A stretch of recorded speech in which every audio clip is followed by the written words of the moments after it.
Olá, povo abençoado, graça e paz, tudo bem? Aqui é o pastor Alberto, mais uma vez, esse é o canal Falando de Graça. Sejam todos muito bem-vindos e que Deus abençoe rica e abundantemente a vida de vocês e que cada conteúdo compartilhado aqui os abençoe e os faça crescer na graça e no conhecimento do Senhor. Quero saudá-los, por estar aqui. Hoje é o dia 9 da nossa jornada de santificação, nossa jornada de purificação, retorno à santidade.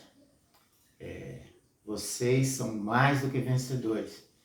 Estamos no 9º dia, como eu disse, e espero em Deus que esses passos anteriores que demos tenham sido abençoadores para vocês, transformadores. Já tenho lido todos os comentários de vocês aqui, tem alguns testemunhos. Eu quero dizer a vocês que, da mesma forma que essas palavras estão edificando vocês, eu também me edifico ouvindo o testemunho. E tenho certeza que uns com os outros, ouvindo os testemunhos, também estão se edificando. Então, se você puder, se você foi tocado por algum testemunho desse, volta lá no comentário e diga para essa pessoa que compartilhou seu testemunho o quanto foi importante esse compartilhamento, dividir essa experiência com ele. Tá? Eu tenho certeza que essa pessoa que compartilhou seu testemunho vai ficar também muito feliz e será edificado sabendo que esse testemunho edificou a outra. Esse é o princípio da igreja, essa unidade. Isso é algo que Deus tem falado particularmente comigo, para levar a igreja a essa unidade de propósito. E eu não entendo a igreja simplesmente como a igreja local. Existe, é claro, a igreja local, mas a igreja ela é infinita, está espalhada pelo mundo. Então, quando a gente faz uma proposta como essa aqui e nos conectamos em espírito e em verdade, nós somos a igreja. Porque onde houver 2 ou 3 reunidos no meu nome, diz o Senhor, ali estarei com eles. Então, vocês têm sentido, eu tenho sentido a presença de Deus. Esse é um propósito que Deus colocou no meu coração e eu tenho certeza que vocês abraçaram a visão, por isso estão vindo conosco. E a minha palavra de incentivo para vocês é: não desanime, porque o que vocês estão experimentando é o começo. A boa obra que Deus começou a fazer, Ele vai completar. Então nós estamos na fundação. Daqui a pouco as paredes se erguem e teremos um templo onde o Espírito Santo vai ter plena liberdade para agir. Comentem aí como tem sido essa experiência, esses passos anteriores que demos e como foi esse primeiro encontro quando começamos a falar da segunda categoria de pecados, a segunda categoria de purificação pela qual Deus quer nos levar, que são pecados de atitude. O que você entendeu do vídeo de ontem, o que você deixou de entender. Hoje temos a oportunidade, eu com certeza às 21 horas vou estar juntinho com vocês assistindo essa gravação. E se você quiser entrar no chat ao vivo e conversar, estarei ali para te responder. E deixe também seus comentários, nos comentários, para que outras pessoas também vejam amanhã, depois de amanhã. Outra coisa é, curtam o vídeo. Se você gostou, não custa nada você deixar sua curtida ali. Isso é muito importante para o algoritmo do YouTube fazer a leitura e entender que esse é um conteúdo relevante e que precisa ser compartilhado com outras pessoas. Então a gente tem um número de visualizações e um número de curtida pequeno. Então, uma das causas, né, de estar acontecendo isso, que muitas pessoas assistem o vídeo, mas não são inscritas no YouTube. Isso também é bem simples, tá? De fazer. Você pode fazer a sua inscrição no YouTube e quando você é inscrito no YouTube, você pode comentar em qualquer vídeo que você assistir, desde que esse comentário ele esteja público, liberado, tá? Compartilhe também nas suas redes, você estará evangelizando também junto comigo, tá? Volta aqui, comentem sobre esses passos que demos. Vamos falar mais um pouco sobre os pecados de atitude? O que Deus quer de nós?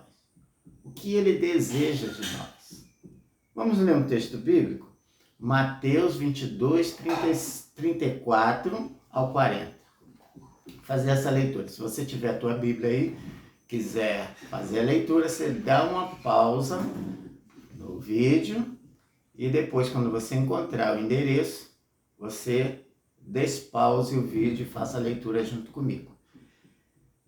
Entretanto, os fariseus, sabendo que ele fizera calar os saduceus, reuniram-se em conselho. E um deles, intérprete da lei, experimentando-o, lhe perguntou: Mestre, qual é o grande mandamento na lei? Respondeu-lhe Jesus: Amarás o Senhor teu Deus de todo o teu coração, de toda a tua alma e de todo o teu entendimento. Este é o grande primeiro mandamento. O segundo, semelhante a este, é: amarás o teu próximo como a ti mesmo. Destes dois mandamentos dependem toda a lei e os profetas. Então, nós temos aqui palavras do nosso mestre dizendo sobre a lei. Quando aqueles doutores da lei vieram tentar pegar ele num erro. E Jesus, com toda a sabedoria divina, responde assim. Então, o grande desejo de Deus é que o amemos. É que o amemos. Eu posso fazer a pergunta: você ama Deus? E o amor não é simplesmente, ou não deve ser simplesmente, palavras. Ele deve ser demonstrado com ações práticas. Então, quando falamos em amor a Deus, nós precisamos demonstrar na nossa prática, no nosso comportamento, na nossa conduta, visto que o que Jesus disse: amarás, pois, o Senhor teu Deus de todo o teu coração, de toda a tua alma, com todo o teu entendimento. Ou seja, todo o teu intelecto deve estar consciente do amor a Deus. Por que amar a Deus? Uma outra pergunta. Porque Deus é a fonte da nossa vida. Você consegue se imaginar vivo se não fosse Deus? Se você pensa assim, você é a pessoa mais ignorante desse mundo, desse planeta, dessa galáxia. Porque não há como pensar na existência de um ser sem saber que um ser superior o sustenta, o deu vida. Então, nossa vida é muito frágil e a vida está em Deus. E quando eu falo vida, também podemos pensar que não é somente o ato de respirar, de ter um coração batendo, de ter um corpo físico em funcionamento, de ter, de poder se movimentar, se mover. A vida que eu estou falando, ela se refere a todas as áreas da nossa vida. Porque alguém pode estar vivo fisicamente, que foi tudo isso que eu falei, mas em áreas da vida dele talvez não tenha vida. Quantas pessoas você conhece que estão vivas, mas que o seu casamento não tem vida? Quantas pessoas você conhece que tem vida, mas a sua família não tem vida? Quantas pessoas você conhece que estão vivas, mas profissionalmente não tem vida, amorosamente, sentimental, relacionamentos com pessoas. São diversas áreas da nossa vida que às vezes estão sem vida. Então precisamos amar a Deus, que é a vida, intensamente, permitindo-lhe que Ele entre e interaja com todas as áreas da nossa vida. Eu acredito firmemente que um casamento que está morto, quando Deus entra, ele pode voltar a ter vida. Não voltará se não for um propósito de Deus. Mas sendo um propósito de Deus, esse casamento voltará a ter vida. Uma família desestruturada, separada, que as pessoas não se amam, quando Deus entra nesse ambiente, o Senhor redime, restaura esse ambiente. Profissionalmente, alguém que é infeliz, quando ele permite que Deus entre na profissão dele, essa área também passa a ter vida, porque Jesus veio cumprir a sua missão de ser o redentor da humanidade, mas não somente da vida física daquela pessoa, também das outras áreas da sua vida que fazem parte da sua vida. Então, alguém salvo que não tenha um casamento restaurado é uma pessoa que não está viva por completa. Por quê? Porque aquela parte da sua vida vai lhe fazer falta e vai lhe deixar triste e sem esperança. E Deus, ele enviou Jesus para que tenhamos essa vida. Então, eu preciso amar intensamente, porque esse é o desejo de Deus. Deus deseja que seus filhos... Uma outra coisa é, Deus nos chama de Pai.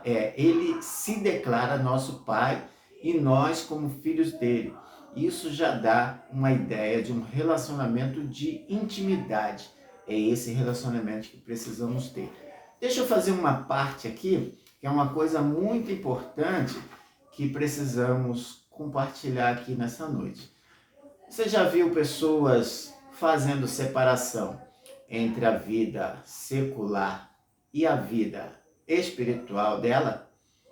É uma pessoa cristã e ela faz essa distinção entre vida secular e vida espiritual. Eu quero dizer que isso não existe, porque desde o momento em que você foi transformado por Cristo em uma nova criatura, em um ser cujo espírito está vivo, uma pessoa que está conectada, ligada a Deus, tudo é espiritual. Tudo. Sua profissão, seus estudos, seu trabalho, seu ambiente, todos os ambientes que ele tiver e ele interagir, tudo isso é espiritual para ele. Então, se eu entendo isso, olha só como é que isso é profundo. Imagina um crente, um cristão, que tem o seu trabalho e ele vive dizendo sobre esse trabalho. Esse trabalho é uma maldição. Esse trabalho não presta. Esse trabalho é uma droga.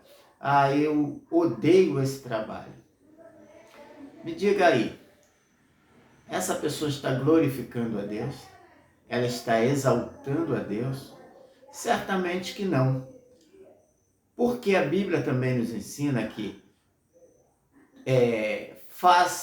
que devemos fazer todas as coisas como se estivéssemos fazendo ao Senhor. Então, alguém que ama a Deus e que sabe disso, ele vai dar o seu melhor no seu trabalho considerado secular, porque aquilo ali é uma oportunidade dele demonstrar o seu amor a Deus através daquele trabalho. Porque foi Deus que deu, foi Deus que abriu aquela porta, Deus deu a oportunidade, ali ele tira o recurso dele para viver, para sobreviver. Então, glorifique a Deus, agradeça a Deus, e se aquele ambiente não é o melhor, se agradeça e peça: Senhor, obrigado por esse trabalho, mas se o Senhor quiser me dar algo melhor, eu também quero. Não seria uma boa oração? E enquanto isso, dê o seu melhor ali. Dê o seu melhor. A gente tem muitos exemplos bíblicos. Olha José. José foi vendido como escravo, foi trabalhar na casa de Potifar. Vamos lá, como é que ele trabalhava na casa de Potifar? Será que ele fazia tudo de má vontade? Será que ele fazia tudo mal feito? Será que ele fazia tudo murmurando? Será que ele fazia para estragar as coisas do seu Senhor? Não, pelo contrário, ele fazia tudo com excelência. Tudo com excelência. Então, ele foi levado a um lugar elevado, porque no pouco ele foi fiel e no muito Deus colocou ele. Todas as coisas que consideramos seculares são oportunidades de mostrarmos o nosso amor. Essa é a atitude que devemos ter. Então, passe a entender as coisas que você faz. Se você estude como se estivesse fazendo para o Senhor.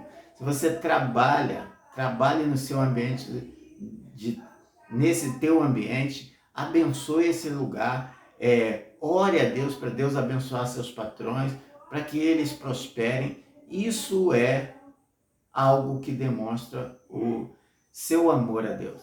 Então passe agora a fazer todas as coisas como oportunidades de glorificar o Senhor. Tem gente que vai para os cultos de cara amarrada, de má vontade. Isso eu acredito firmemente que seja ofensivo a Deus.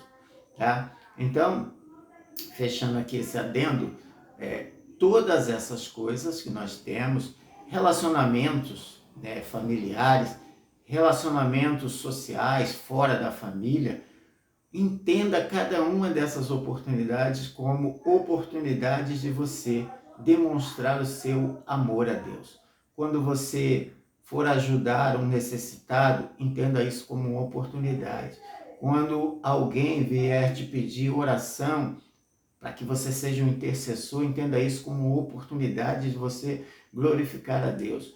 Você vai ver que lugares na tua vida que estavam mortos, eles passarão a ter vida, porque essa atitude agrada a Deus. Essa atitude exalta o nome do Senhor. Então, se você tiver com o teu caderno aí, faça essa pergunta, anote essa pergunta aí. Como tem sido a minha demonstração prática do meu amor a Deus? Como tem sido a demonstração prática do meu amor a Jesus? Como tem sido a minha demonstração de amor prático ao Espírito Santo? Lembrando que eu citei aqui propositalmente os três, mas eles formam uma só pessoa. Deus Pai, Deus Filho, Deus Espírito Santo. E não há um maior que o outro, porque quando Deus se apresenta como Pai e Jesus como Filho, isso vem como um tipo, uma figura, para demonstrar que através de Cristo todos nós passamos a ser filhos de Deus. E dentro dos atributos paternos, ele quer nos dar proteção, provisão, direção e limites. Também é uma função paterna. Então, demonstre o seu amor a Deus em todas as oportunidades que você tiver. Todas elas. Sua vida precisa demonstrar. Então, eu fiz a pergunta. Aí você coloca uma escala aí. Você pode colocar uma escala. Como está o nível, olhando no aspecto que eu trouxe aqui. Trabalho, relações sociais, relações familiares. O que você pensar aí? O que você pensar? Sentimentais, financeiros. Como você tem demonstrado o seu amor a Deus através de cada área que foi citada aqui e também que não foi citada, porque certamente você, se você estiver ligado com Deus, você vai pensar em outras áreas, tá? Então, Deus quer, né, que seus filhos o amem, que o desejem e que demonstrem de forma prática esse amor, não somente com os lábios.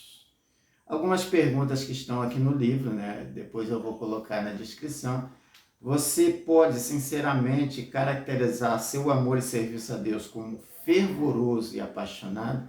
Então, o autor do livro aqui, ele coloca: o que você faz para Deus, você pode considerar como fervoroso e apaixonado?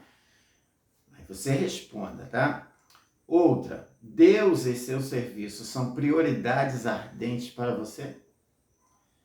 Outra pergunta: em uma escala de 1 a 10, onde você estaria no seu zelo por Cristo? Né? É a pergunta anterior que eu fiz. Você tem desejo ardente de orar? É uma oportunidade de demonstrar o seu amor a Deus. Tem gente que não gosta de orar. Tem gente que não faz questão de orar. E se ele diz que ama a Deus e não ama falar com o seu amado, tem alguma coisa errada aí, uma incoerência muito grande, tá? Você tem um grande entusiasmo pelo estudo da Bíblia, pelo evangelismo e pelo serviço a Deus? Anota essas perguntas aí, tá? Porque se você não tem esse entusiasmo para ler a Bíblia, para evangelizar e para servir a Deus, alguma coisa está muito errada na tua vida. Falta a vida de Deus aí. Falta a vida de Deus aí. 1 Pedro 5,5. Deus se opõe aos orgulhosos, mas concede graça aos humildes. Salmo 51:17, parte B. Um coração quebrantado e contrito, ó Deus, não desprezarás. Um pecado de atitude é o orgulho. E o orgulho é um pecado tão refinado que às vezes ele passa desapercebido, tá? Talvez a pior forma de orgulho na vida de uma pessoa seja a atitude de satisfação espiritual, que vê pouca necessidade de purificação e crescimento. O verdadeiro avivamento começa sempre com uma atitude de humildade e quebrantamento profundos em relação ao pecado. Então, todo avivamento vem de um quebrantamento, de um prostrar-se diante de Deus, reconhecendo que somente dele vem a vida. E isso também é demonstrar um amor, tá? Uma forma sutil, muito sutil de orgulho que parece correto é a falsa humildade. Você já viu? Pessoas que dizem assim: eu sou muito humilde, eu sou muito humilde. Mas quando ela fala, quando ela anuncia, quando ela pega um microfone, um megafone para anunciar a sua humildade, de fato ela não é humilde. Não tem nada de humilde ali. Existe sim um orgulho de uma humildade que ele acha que tem, mas não tem. Você já viu pessoas que acham que já sabem tudo da Bíblia, de Deus, dos dons espirituais? Ali está uma pessoa muito orgulhosa, tá? Então, as pessoas de fato humildes, elas não precisam anunciar no megafone, no microfone. A humildade, ela é percebida. A humildade é como um perfume. Quando se chega num ambiente, sente-se. Não precisa falar, eu usei perfume. Não. Você chega num ambiente, aquele perfume é sentido. Da mesma forma, o orgulho parece um odor. É facilmente percebido também. Algumas perguntas. Você se acha muito espiritual? Você frequentemente critica e julga os outros? Essa é uma atitude de alguém que precisa muito da vida de Deus na vida dele. Pessoas que estão olhando as outras e fazendo julgamentos, críticas. E às vezes ela se esquece de olhar para dentro de si, para enxergar sua podridão, o seu orgulho que está ali, enraizado nela. Então, um outro sinal de pessoas orgulhosas é exatamente isso: julgamentos e críticas. As pessoas assim dificilmente elogiam alguém, dificilmente incentivam o crescimento de alguém. E isso é muito triste de se ver. Uma outra pergunta: você gasta tempo diariamente com Deus para permitir que Ele sonde profundamente sua vida, ou você sente que não precisa muito de purificação? Nossas orações precisam incluir esse pedido a Deus: Senhor, sonda o meu coração. Sonda os lugares mais obscuros da minha alma, lugares onde eu não tenho acesso, mas o Senhor tem. E o Senhor sabe que pode ter coisas escondidas ali que estão impedindo de eu ter uma vida espiritual poderosa. Filipenses 2, 3 e 4. Esse texto eu coloquei no grupo hoje. Nada façam por ambição egoísta ou vaidade, mas humildemente considerem os outros superiores a si mesmo. Cada um cuide não somente dos seus interesses, mas também dos interesses dos outros. Essa postura de reconhecer valores no outro, isso é uma postura extremamente agradável a Deus. Você olhar para uma pessoa, mesmo que ela tenha os seus defeitos, e você saber enxergar as virtudes dela.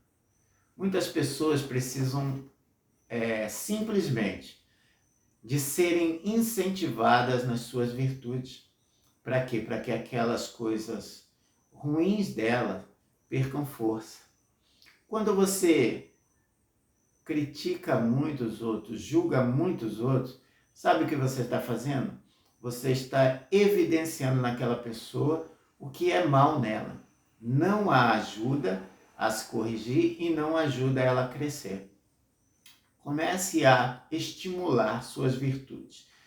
É o que Deus faz conosco.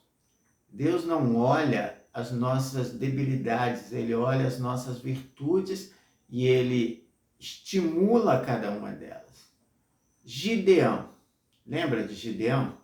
Gideão está lá, abatido, humilhado,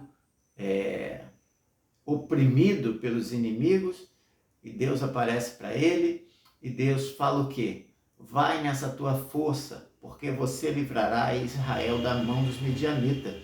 O que Gideão fala? Ah, Senhor, quem sou eu? E a minha família é menor, eu sou menor na minha família, quem sou eu para livrar Israel? E Deus continua estimulando, vai nessa tua força. Vai nessa tua força. Deus olha para as virtudes. Que passemos também a olhar as virtudes. E assim, precisamos exercitar isso porque nós não fazemos isso voluntariamente. Nós precisamos intencionalmente doutrinar nossas vontades para fazermos isso. Então, olhe para alguém que você costuma criticar e tente enxergar nela as virtudes. Comece a estimular nela essas virtudes. E você vai notar, perceber uma grande mudança, porque você não vai fazer isso sozinho. Você vai fazer isso com o Espírito Santo. Deus vai te ajudar a fazer isso. Outras perguntas que o autor coloca aqui. Você tende a chamar a atenção para si mesmo? Você frequentemente se promove e rebaixa os outros? Você é tremendamente competitivo, deseja ganhar e ser o primeiro a qualquer custo? Você busca ser o centro das atenções? São perguntas que devemos nos fazer. É um diagnóstico. Fazemos um diagnóstico sobre isso. Deus detesta todas as formas de arrogância e autopromoção. Se você sente que Deus está lhe mostrando este pecado, imediatamente confesse e abandone.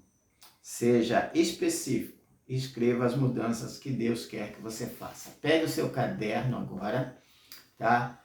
Anote isso Se você precisar, pause esse vídeo para fazer essa anotação, tá? Se você sente que Deus está lhe mostrando este pecado ou estes pecados que foram assuntos de hoje, imediatamente o confesse e abandone. Seja específico. Muitas das vezes, nas nossas orações fazemos assim: Senhor, perdoe os meus pecados. Aí eu pergunto, quais pecados? É claro que Deus sabe quais são os pecados, mas Ele deseja que o confessemos, item por item. Para quê? Para que nós mesmos tenhamos a consciência de que aquilo é um pecado, é um erro. E ele precisa ser dado um nome. Senhor, perdoa o meu orgulho. Senhor, perdoe a minha arrogância. Senhor, perdoe o meu desejo de me promover. Senhor, perdoe a minha falta de amor ao Senhor. Perdoe o meu pouco amor ao Senhor.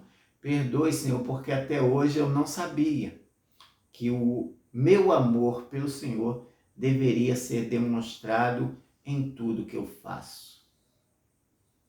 Confesse isso ao Senhor, nós vamos orar já já e você vai ter oportunidade de fazer isso aqui e também na sua devocional. Lembre, quando você for fazer ou hoje antes de dormir ou amanhã cedo, lembre disso, pegue seu caderno, essas anotações que você certamente fará, porque eu quero acreditar que você fará essas anotações, e amanhã, antes de você orar, faça essa leitura. Faça esse diagnóstico sobre você, para que você confesse diante de Deus. Se confessarmos os nossos pecados, Ele é fiel e justo em nos perdoar os pecados e nos purificar de toda a iniquidade. Qual é o nosso objetivo? A santificação. Porque sem a santificação ninguém verá o Senhor. São verdades que precisam estar na nossa consciência, tá? Então, vamos recapitular aqui rapidamente para a gente orar. Falei sobre o amor, que é um desejo que Deus tem, que o amemos de todo, olha só, não é parcialmente, é de todo o coração, com toda a nossa alma, com todo o nosso entendimento. É 100% que Deus quer. E como fazemos isso, pastor? Fazemos isso vivendo intensamente esse amor, demonstrando nas oportunidades que porventura vierem a nós. Tudo que te vier à mão para fazer, fazei com todas as tuas forças, como se estivesse fazendo ao Senhor. Então você vai dar o teu melhor em tudo que você fizer, porque isso vai demonstrar de forma prática o seu amor a Deus. A outra coisa, falamos também sobre o orgulho, Sobre o orgulho, devemos ter humildade. Falamos aqui que esse orgulho ele pode se manifestar numa falsa humildade.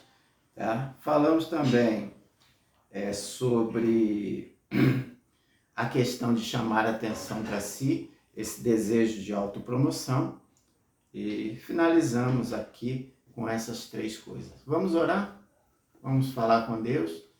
Se você tomou por hábito, colocar uma música, eu confesso que eu não fazia isso, mas eu percebi que isso é muito bom, tá? Entre no seu quarto, não vá direto orar, coloque uma música, feche seus olhos e deixe aquela música falar ao teu coração. Hoje pela manhã eu estava ouvindo Laura Solgueles. Cara, que tremendo. Algumas músicas novas que ela compôs, E que está cantando, você pode facilmente encontrar no YouTube. Cara, que coisa extraordinária. Se você fechar os seus olhos, você ouvir a letra daquelas canções, o teu espírito se quebranta diante de Deus. Aí quando o seu espírito se quebranta, é a hora de você orar. É a hora de você falar com Deus. Então, se você não tem esse hábito, se você gosta, faça isso, Deixa a música, como eu disse, a tua devocional, é a tua intimidade com Deus, então você fecha o quarto e é você ali sem pressa. Oremos. Senhor Deus, te louvamos, te adoramos, te exaltamos, porque só tu és digno do nosso louvor, da nossa adoração, de toda exaltação. O Senhor é grande e poderoso, Deus soberano, e nos chamou para ser filhos teus. Que grande privilégio! Nós reconhecemos isso e por isso, Senhor, nós te agradecemos, te somos gratos. Privilégio grandioso. Ó Deus amado, que sempre o nosso coração seja grato ao Senhor. E agora, Senhor, especificamente sobre o que o Senhor ministrou a nós hoje, sonda o nosso coração. Nos traz, Senhor, a consciência do nível de amor que temos demonstrado ao Senhor, principalmente na nossa vida toda, em todas as áreas e em todas as interações nossas. Possamos, Senhor, aumentar esse nível, te amando de forma prática através de tudo que fizermos. Sonda também o nosso coração, Senhor, para ver se há orgulho, mesmo que esse orgulho se manifeste numa falsa humildade. Sejamos de fato humildes. Deus, sonda o nosso coração para ver se há em nós, mesmo que de forma oculta, escondida, um desejo, um anseio de reconhecimento de outras pessoas, de exaltação, de elogios, que diminuamos nós e que o Senhor cresça. Eu oro assim, Senhor, em nome de Jesus. Amém. Amém. Gente, fiquem na paz, que Deus Todo-Poderoso responda às suas orações sinceras e de fé. Que vocês sejam elevados de nível nessa noite. Que haja um derramar de Deus sobre as suas vidas. Uma unção nova, um algo novo. Algo que vocês vão testemunhar muito em breve. Em nome de Jesus, eu profetizo essas bênçãos na sua vida. Amém.